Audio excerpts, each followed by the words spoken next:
आपको कैसा लगेगा जब आपको पता लगे कि आप किसी पास्ट में रह रहे इंसान से बात कर रहे हैं। ये कहानी स्योयॉन की है जो अपने घर वापस आई है। उसका फोन शायद उसके ट्रेन में छूट जाता है, इसलिए वो अपने फोन पर कॉल करती है और अपना फोन वापस मंगवाती है, पर सामने वाले कहते हैं कि हमें उसके बदले क्या मिलेगा और फोन कट कर देते हैं। तभी थोड़ी देर बाद स्योयॉन को एक कॉल आता है जिसमें एक लड़की चिल्लाते हुए कहती है, तुम सही थी, मेरी माँ ने मुझे मेरे घर में मुझे कैद कर रखा है। स्योयॉन कहती है, शायद तुमने गलत नंबर डायल किया है, और वो वहाँ से फोन कट कर देती है। स्योयॉन की मॉम को ट्यूमर होता है जिसके इलाज के पैसे उनके पास नहीं होते हैं, और वो अपनी माँ से बहुत ज्यादा नफरत करती थी क्योंकि उसे लगता था उसके डैड के मौत के कारण उसकी माँ है। सोयोन को घर पहुँचते ही फिर से वही कॉल आता है जिसमें वो यही कह रही होती है कि मुझे मेरी माँ ने बहुत तंग किया हुआ है, तुम प्लीज मेरी हेल्प कर लें, इधर आ जाओ, और अपना पूरा एड्रेस बताती है। सोयोन सोचती है कि कोई फेक कॉल है और इग्नोर कर देती है। तभी वो सामने से कहती है, तुम मुझे बचाना नहीं चाहती ना, और कॉल कट कर देती है। सोयोन शाम को सो रही होती है और उसे एकदम से बहुत तेज कुछ गिरने की आवाज आती है। जब वो जाकर देखती है तो दीवार पे लगी हुई उसकी फैमिली फोटो नीचे गिरी हुई होती है। जब वो उससे वापस लटकाने के लिए कील ठोकती है तो कील दीवार के दूसरी तरफ जाके गिर जाती है और उसे दीवार में खोखलापन महसूस होता है, और देखते ही देखते वो दीवार में एक बहुत बड़ा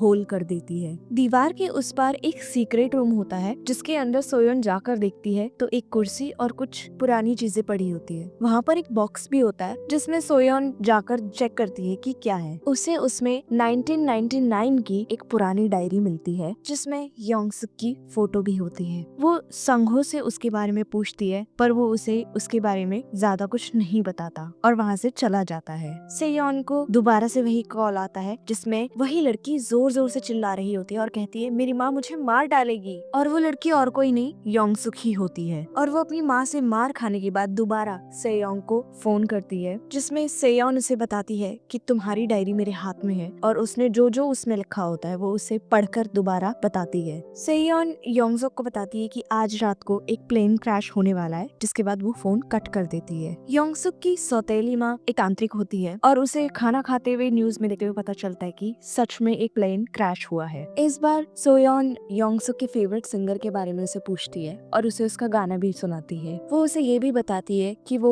2000 में कमबैक करेगा और उसका एक गाना बहुत सुपरहिट होगा। और सयोन उसे फ्यूचर के बारे में काफी सारी चीजें बताती है कि क्या क्या नई नई चीजें आएंगी। तभी योंगसुक उसे कहती है कि तुम मेरे बारे में मत जानो, रहने दो। मेरी माँ कहती है कि मेरी जिंदगी काफी खून खराबे से भरी रहेगी। और तभी बातों बातों में सेयोन बताती है कि मेरे डैड की भी मौत हो गई थी क्योंकि मेरी मॉम गैस बंद करना भूल गई थी। तभी योंगसुक की मॉम ऊपर आने लगती है तो वो कॉल कट कर देती है। तभी 1999 में योंगसुक के घर में सयोन की फैमिली आती है। वो उस घर को खरीदने के मन से आई होती है। तभी वो लोग वहाँ पर योंगसुक से भी मिलते हैं और योंगसुक को पता चलता है कि वो छोटी बच्ची सेयोन है। योंगसुक सोयोन को फ्यूचर में फोन करती है और उसे उसके डैड की आवाज सुनाती है और कहती है कि चौंको मत, मैं सोच रही हूँ कि मैं तुम्हारे डैड को फिर से जिंदा कर दूं। तभी कुछ दिनों बाद योंगसुक मौका देखकर सोयोन के घर के लिए रवाना हो जाती है। थोड़ी देर बाद सोयोन के पास उसका फोन वापस आ जाता है। उसका रूम एकदम से नया सा हो जाता है, उसके बाल लंबे हो जाते हैं, और जब वो अपने रूम से बाहर आती है तो देखती है कि उसका जो घर है वो बहुत सुंदर हो चुका है। और जब वो घर से बाहर गार्डन में जाती है तो अपने मॉम डैड को देखकर रोने लगती है। उसके बाद वो योंगसुक को उसके फेवरेट सिंगर के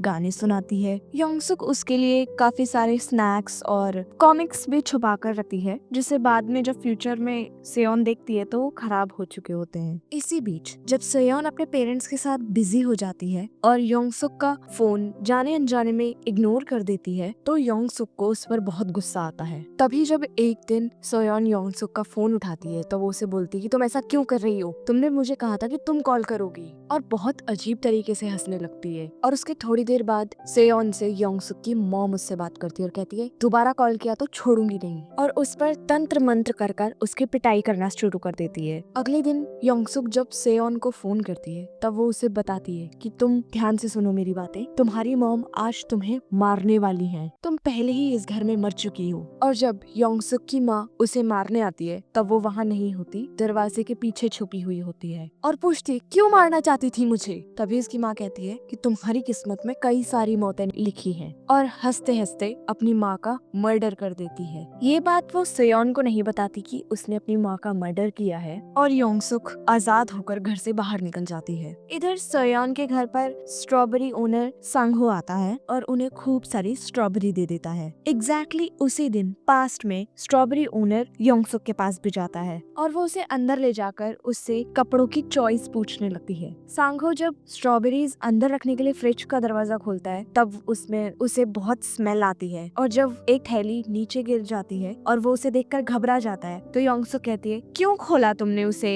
और योंगसुक जब उसे मारने ही वाली होती है तो वो सेयोन को गलती से कॉल लगा देती है, और सेयोन जब नीचे आती है तो उसे सांगहो नहीं मिलता और उसके घर वालों को भी नहीं पता होता कि सांगहो नाम का आदमी भी कोई था। और जब वो फार्म पर जाकर देखती है तो वो काफी सालों से बंद हो ऐसा लगता है, और पुलिस स्टेशन आकर उसे पता चलता है कि वो तो काफी साल पहले मर चुका है और उसकी मौत योंगसुक के हाथे हुई है। सेयोन को आसपास के पड़ोसियों से भी पता चलता है कि स्ट्रॉबेरी ओनर की हत्या योंगसुक ने ही की है। योंगसुक जब सेयोन को कॉल करती है तब सेयोन उससे कहती है ये तुमने किया ना, अपनी माँ को और सांगहो को तुमने मारा ना, और उसे एक आर्टिकल पढ़ के सुनाती है जिसमें लिखा होता है सीरियल किलर योंगसुक जिसे उम्र कैद की सजा हो गई है। योंगसुक उसे कहती है कि पता लगाओ कि मैं किस वजह से पकड़ी गई, और उसे बोलती है कि तुम्हें याद है ना कि तुम्हारे डैड को मैंने ही बचाया था। सेयोन डर के मारे उसका फोन काट देती है और 2-3 बार उसका फोन भी कट कर देती है। और उस दिन इत्तेफाक से सेयोन के पापा और खुद सेयोन योंगसुक के घर आ जाते हैं। इधर प्रेजेंट में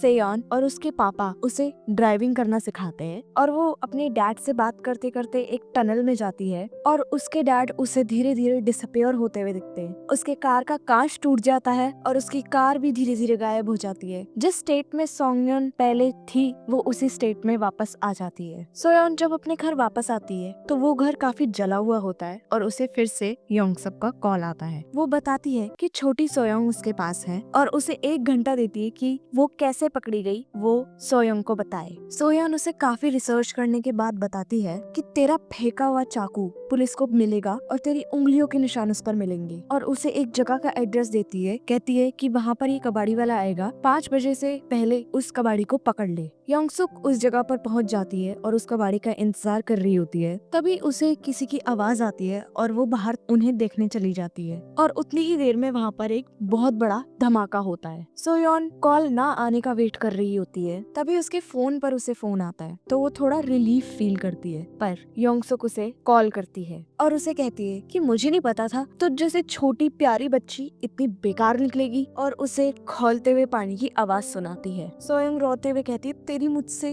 दुश्मनी क्या है, और वो खौलता हुआ पानी छोटी सोयोंग के ऊपर डाल देती है, और उसे एक ये सच भी बताती है कि उसके फादर की डेथ उसकी माँ की वजह से नहीं बल्कि सोयोन की वजह से ही हुई थी। उसने गैस को दोबारा से ऑन कर दिया था। सोयोन भागते हुए पुलिस स्टेशन जाती है और उस केस को दोबारा खोलती है जिसमें योंगसुक कैसे पकड़ी गई उसके बारे में पता लगाती है। योंगसुक अपने सबूत मिटाने के लिए उस कबाड़ी को भी मार देती है। दूसरी तरफ सोयोन की माँ अपने पति के मिसिंग होने की रिपोर्ट लिखवाने जाती है। योंगसुक जब उस सबूत को जला रही होती है तभी वो घर दोबारा से ट्रांसफॉर्म हो जाता है और उस घर में काफी सारे फ्रिज आ जाते हैं। ऐसा लगता है जैसे उस घर में कोई अभी भी रह रहा है। अब फ्यूचर में योंगसुक भी आ चुकी है और सोयोन उस घर में उस फोन को ढूंढने की कोशिश करती है। पास्ट में सोयोन की मॉम इन्वेस्टिगेशन के लिए उनके घर आ जाती है और उनके साथ एक पुलिस वाला भी आता है। सोयोन ढूंढते ढूंढते उसी बेसमेंट में आ जाती है जिसे वहाँ पर वो फोन रखा हुआ मिलता है। सोयोन की मॉम जब अपने हस्बैंड को कॉल करती है तब सोयोन उसे उठाती है और उसे कहती है कि मॉम आप वहाँ से निकल जाओ, वो योंगसुक आपको मार देगी। और तभी फ्यूचर में सोयोन के ऊपर योंगसुक हमला कर देती है। दूसरी तरफ योंगसुक पुलिसमैन के ऊपर अटैक कर देती है और उसे मार देती है। इधर योंगसुक और सोयोन फोन उठाने के लिए लड़ रहे होते हैं, वहीं सेम तरीके से योंगसुक सोयोन की मॉम के पीछे भाग रही होती है। सोयोन की मॉम जब सोयोन को कॉल करती है तब सोयोन उन्हें बताती है और उन्हें